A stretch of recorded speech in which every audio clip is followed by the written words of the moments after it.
Hi guys, I'm Sarah, this here is Kreia, and we are going to do what is a follow-up to my, a couple of years back I think it was, I did a how to make dinner for $1 per serving.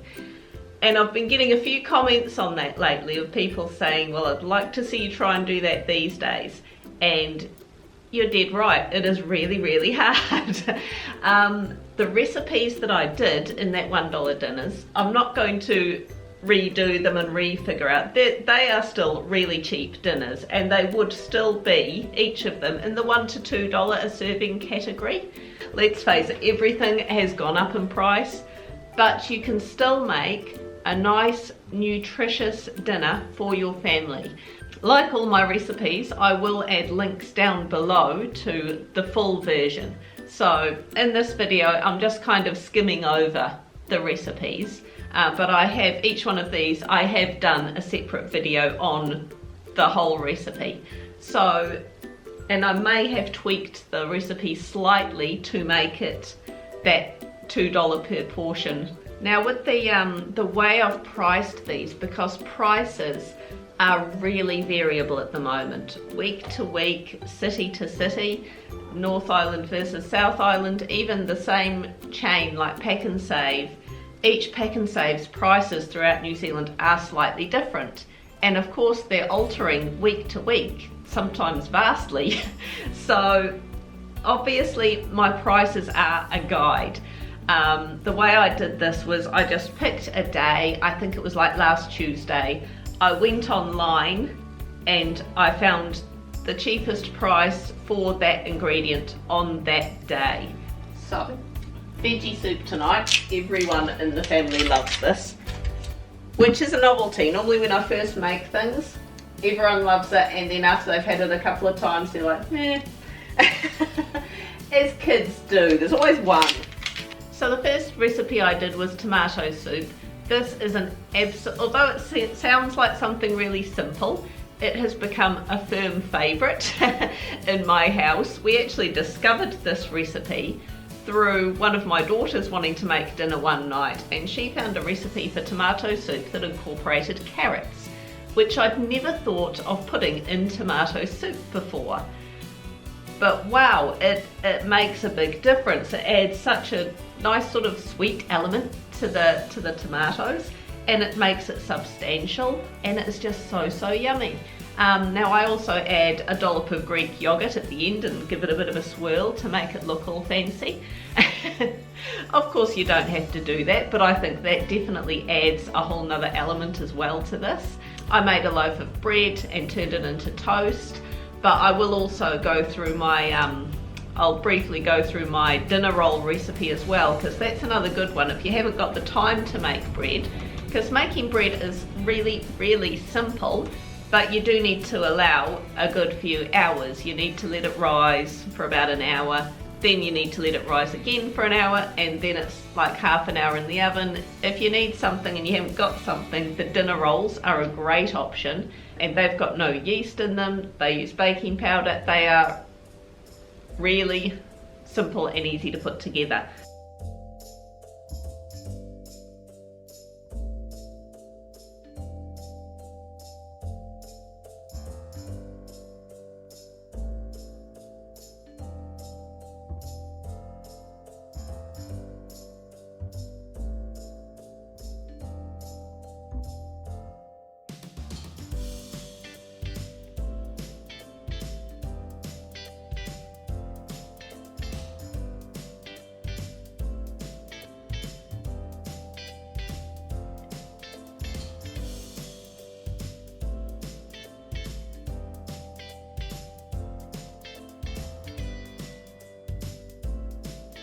Okay, so tonight is going to be some really nice, simple, quick pan pizzas.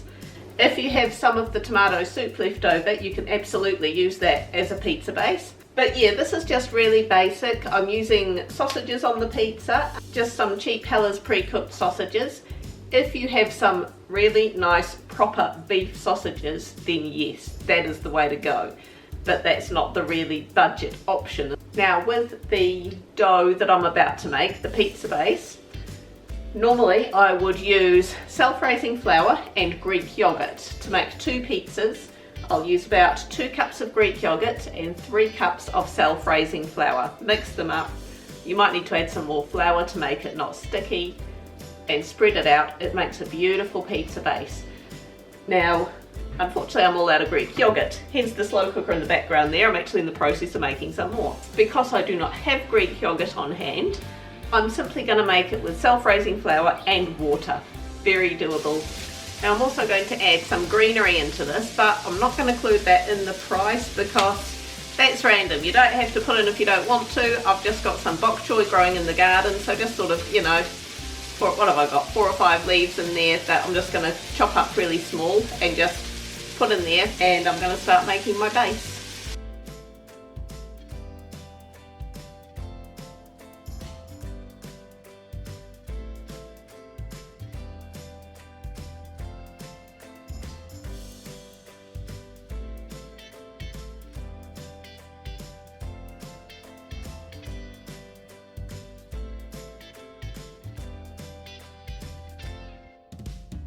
So you can get your fancy dolmio sauces or whatever, but really you've got some herbs already in the pan there because you can never quite scrape all of them out, and that's fine because that will help flavour the base. Just some good old chopped tomatoes and juice. I'm not even going to use the whole can for this. I'm only going to use about half a can between 2 pizzas, so you know, just chuck that on.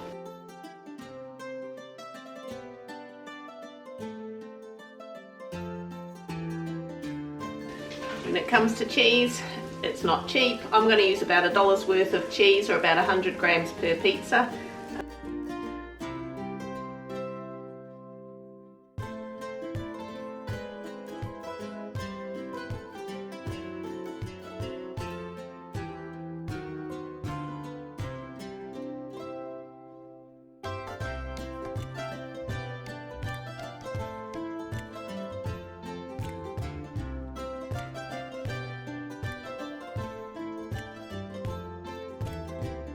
In a bit of chaos at the moment, excuse background noise. Olivia is helping putting shopping away for me. I just went and did my shopping. That's Olivia. So I'm going to do kumara and barley casserole tonight. Kumaras are in season at the moment, so it's a good time for that. Barley is really cheap. This is one of the few vegetarian type casserole stew type recipes that I really genuinely like. It is really nice and filling. Now the kumara and barley casserole, I incorporated the dinner rolls into this one because I think they just needed something extra on the side, although the casserole itself is really, it's yummy, it's substantial. My meat loving husband really likes this. So yeah, and the dollop of yogurt, I do utilise my Greek yogurt quite a bit, you'll notice if you watch my videos, but it is worth having a go at making your own Greek yogurt if you haven't. I actually just make it in a slow cooker using powdered milk, which of course is cheaper than normal milk.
With the Subway rolls, obviously this isn't exactly the Subway recipe, I don't know what that is, but these are filling. You might look at it and think, would a bread roll really do you for dinner? It does. It is really filling. Of course you can put anything in your Subway roll, chop up a sausage, just put some ham in there. I went with coleslaw because it's the middle of winter and cabbage, carrots, that's, you know, they're seasonal. I would normally, if I was making these in the middle of summer, I'd have a whole heap of stuff growing in my veggie patch. I'd be stuffing them full of lettuce and tomatoes, cucumbers, some grated up radishes, yum. Yeah, unfortunately, middle of winter, coleslaw just kind of becomes the go-to as a replacement, because that's the key as well. You've got to shop seasonal. I mean, if you go out and buy a cucumber and a lettuce, well, that's $10 just for those two items at the moment, easily. So yeah, it's you really do have to just shop seasonal. Chicken drumsticks, currently on special for $4.79 a kilo from Pack and Save. I actually got the honey soy marinated ones, so the same price as plain ones, and I thought, oh yummy. So grabbed some of them. I'm going to start heating them up. I'm going to chuck the bread rolls in there as well to go with them in a moment.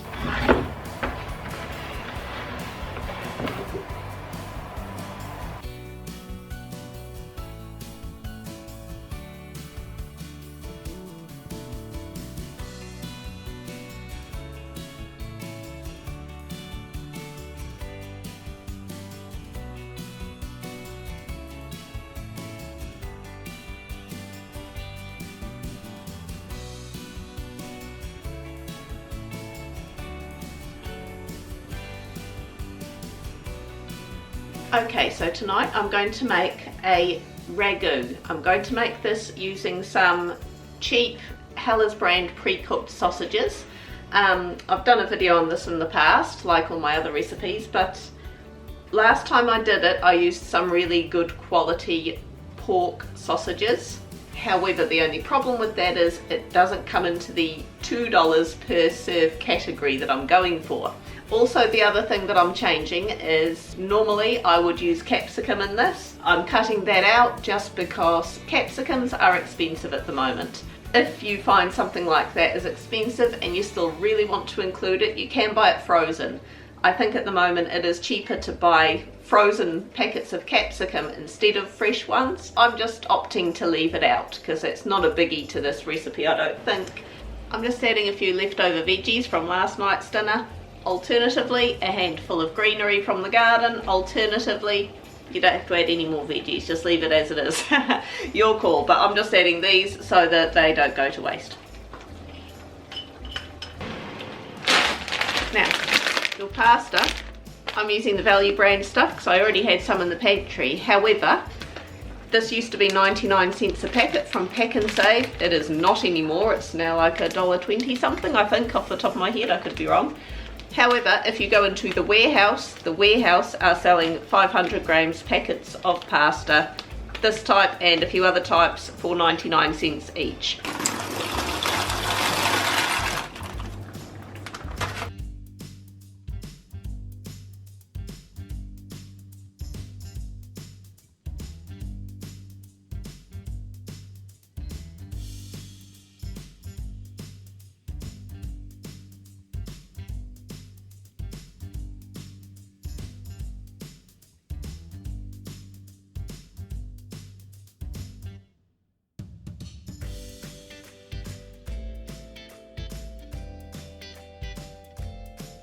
Okay, frittata.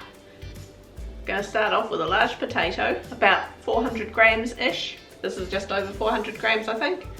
Chop it up, put it on to boil. The bacon that I use in the frittata, I used shoulder bacon from Pack and Save. I got some that was $10 a kilo the other week. Of course you can get nicer bacon than that, and it's gonna cost you more. You know, like everything, you can get the nicer stuff that's going to be a few dollars extra or more than a few dollars extra, or you can get the cheap stuff. So this bacon is shoulder bacon, it's the cheap stuff. It was just Pam's brand, I think. So yeah, that's what I went with. But if you're going to try and really get your costs down to the, you know, $1 or $2 per serving, then you can't really afford to go with the expensive stuff. Now with the other veggies in the frittata, what I'm actually doing is just going by what I've got on hand. I sort of had 1.5 carrots that needed using up. I've grabbed a handful of greenery from the garden, and I'm also going to use a little bit of mixed veggie from the freezer. Now, so the way I've chosen to price that is just going by about half a bag of frozen veggies. You can get a kilo of frozen veggies for $2.39 for the cheap value brand ones. So I've gone with about half of that. So, but you know, it'll be variable. It depends what you've got to use. You can put just about anything in this. Anything finely chopped or grated up. Really, really yummy. What I normally do when I'm pricing eggs, because of course in my frittata recipe, I think previously I used 8 eggs in my video recipe. I actually used 10 today. I generally do use 10 eggs. Now we have our own chickens, but they're a bunch of freeloaders at the moment. But they're still well loved. But when I'm working out the price for the eggs, of course, this is a big issue for a lot of people. I generally say about 40 cents for one egg. The reason I do that is because it's sort of a middle of the road price. You can sometimes get the cage eggs, the chookies that haven't had such a good life. You can sometimes get them for like 25 cents an egg or 30 cents an egg. And then you go into the free range or the field raised chickens. They're priced a bit more up there. So I found 40 cents is a middle ground. Cheese, another thing to measure with your heart. I'm allowing for about $1 worth of cheese at the moment. You can get Pam's Colby cheese from Pack and Save for just under $10 a kilo, but I don't know how long that'll stay that way. So I'm just gonna say about $1 worth of cheese, but you know, do what you gotta do.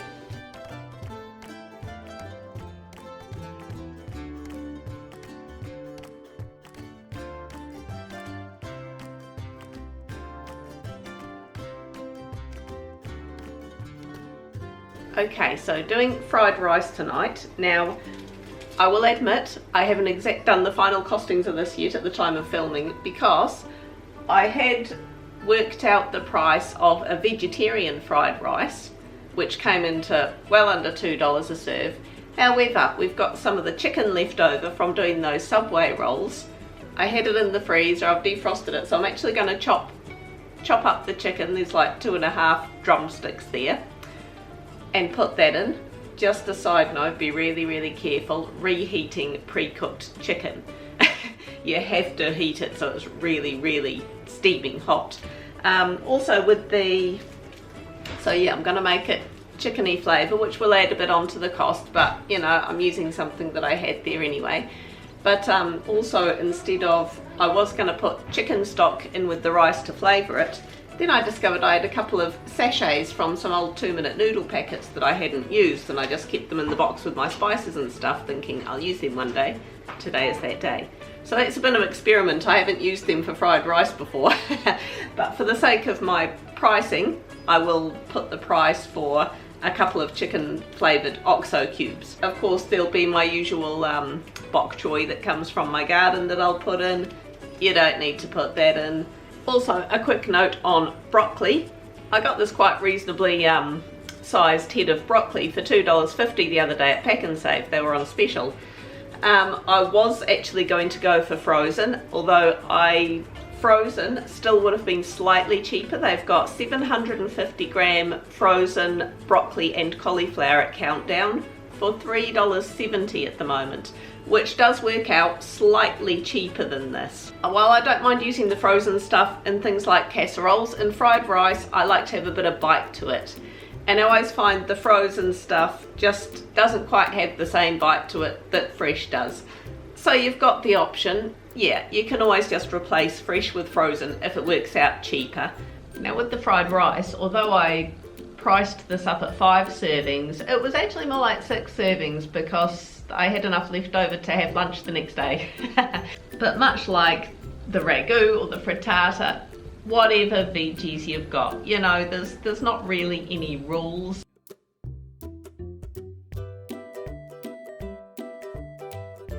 So there we go, guys. I hope this was of some help, of some inspiration. Throw them at me if you've got any other ideas for, you know, either cheap dinner ideas or any other video things you'd like to see me cover. Have fun out there. We'll see you next week. Bye.